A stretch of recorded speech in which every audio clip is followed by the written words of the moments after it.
Olaylikchi. Alo. Assalomu alaykum. Va alaykum. Nechida zatinchi deydilar. Ovozingiz yozyapti, oldin ogohlantirib qo'ying. Men nimaman? O'sha Furqatga Gujaraman. Domla siz emassiz? Men siz bilan gaplashkim yo'q deb aytdim hozir. Meni nomerimni mendan so'ramay olyapsiz. To'g'rimi qilayotgan ishingiz? Meni nimaqa ko'rmasdan, tanimasdan turib butun internetda ma'lumot beryapsiz. Sizni qilgan ishingiz to'g'rimi? Men ma'lumot bermayapman, fikrimni bildiryapman. Menga qarang, sizni o'zingizda ayollaringiz internetlarga chiqib sizni so'kkan holatlarida ham hech kim fikr bildirmagan. Siz nimaga ko'rmagan, bilmagan narsangizga fikr bildiryapsiz? Fikr bildirgan, hammasi fikr bildirib yotibdi. Namanganlik xotiningiz sizni so'kib internetga chiqqanda ham hech kim fikr bildirmagan-u. Nimaga siz ko'rmagan, bilmagan narsangizga bunaqangi fikr bildiryapsiz? Minglab odam fikr bildirgan, siz bilan ayol kishisiz. Bunaqa baqir-chaqir qilib o'tirishlikka men o'zimga ep ko'rmayman. Men fikr bildirdim. Men sizni aslida himoya qildim. Agar aqlingiz hushingiz joyida bo'lsa, sal bundoq fikringizni jamlab o'ylasangiz, Abror Muxtor Aliga tashakkur. Shuncha odam meni ko'rpa yostig'imni, ichki kiyimimni reklama qilib, PR qilib, 300 ming, 1 millionlab prosmotrni orqasidan meni orqamdan pul yeb yurganda, Abror Muxtor Ali, qo'ylaring, uni ham oilasi bor, qilgan ishi o'zi javob beradi. Yoplaring deyapti deyishingiz kerak. Siz unaqa demaysiz-ku, kechagi chiqishingizda siz aytyapsiz hozir ham. Ularni nima oddiygina dichagina xatosiga qamadi deyapsiz. Siz sudda qatnashdingizmi? Yo'q, menda sudda ular haqidagi bilan to'liq tanishsiz. Siz bunaqangi agar shantaj savol berib to'xtamay savol beraveraman desangiz, gaplashib foydasi yo'q. Eshitaman sizda, gapiring. Men shantaj qilganim yo'q hech kimni. Men juda madaniyat shantaj qilyapsiz. Mana savolga javob eshitmayapsiz. Men o'zim sizga sudda hujjatlari bilan tanishmisiz? Shu savolimga javob bering. Yo'q, siz savolingizga javob bermayman men. Nimaga? Men tanishman. Chunki nima, kimsiz siz mendan? Prokurormisiz mendan savol so'raysiz? Meni sha'nimni bulg'ab internetga chiqish uchun men sizni sha'ningizni bulg'aganim yo'q. Yana qaytib aytyapman. Siz kecha kuni boshqacha gapirib, bugun endi hozir telefon qilsam, men sizni tarafingizni olyapman deyapsiz-ku. Aslida aqlingiz ishlasa tarafingizni olyapman. Nur surasi 4-oyatda nima deyilgan? Nima deyilgan? Nur surasi 4-oyatda nima deyilgan? Siz dinni yaxshi tushunasiz? Nima deyilgan?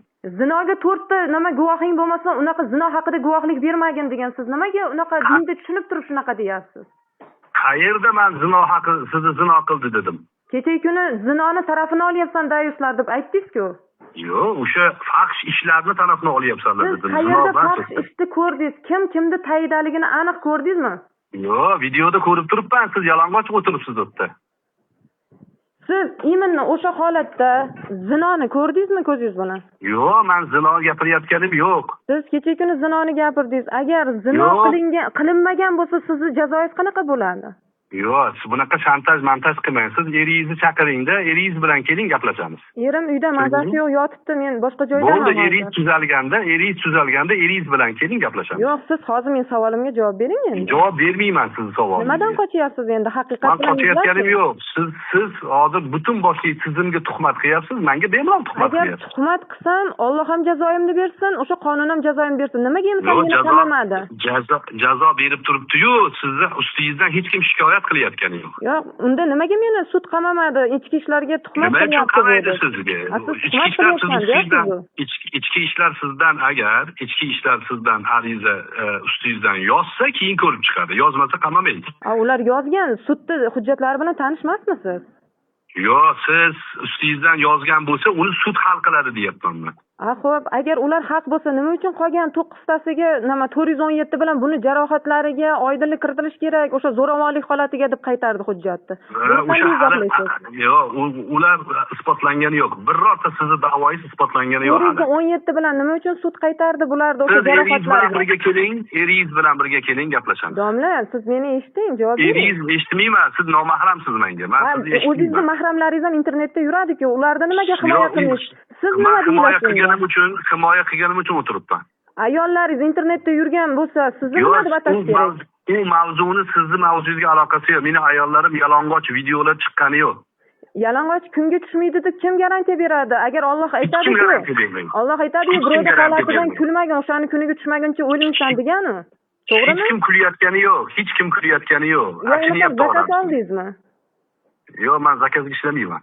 Yo, ko'p holatlarda zakazga o'xshayapti-da. Nimaga asoslab bera olmayapsiz bo'lmasa gapingizni? Siz asoslab bering zakazligini. Men sizga zakaz oldingizmi deb savol berdim. Siz zakaz Ha, oldingiz o'sha zakaz deganim yo'q. olmadim men. O'xshayapti deyapsiz. Sizga savol berdim. Men fikrimni aytyapman. Menga savol bermang. Eringiz bilan birga keling gaplashamiz. Xo'p, siz menga isbot qilib bering tuhmat qilayotganimni. Men Xo'p, ovoz uzilib qoldimi deyman. Qani?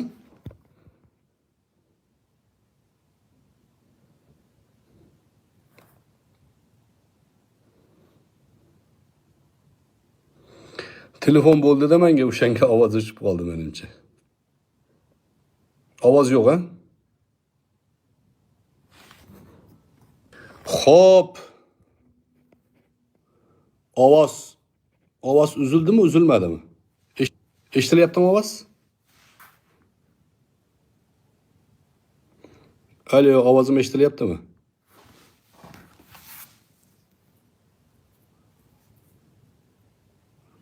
Alo, ovozim eshitilyaptimi? Ha, eshitilyapti.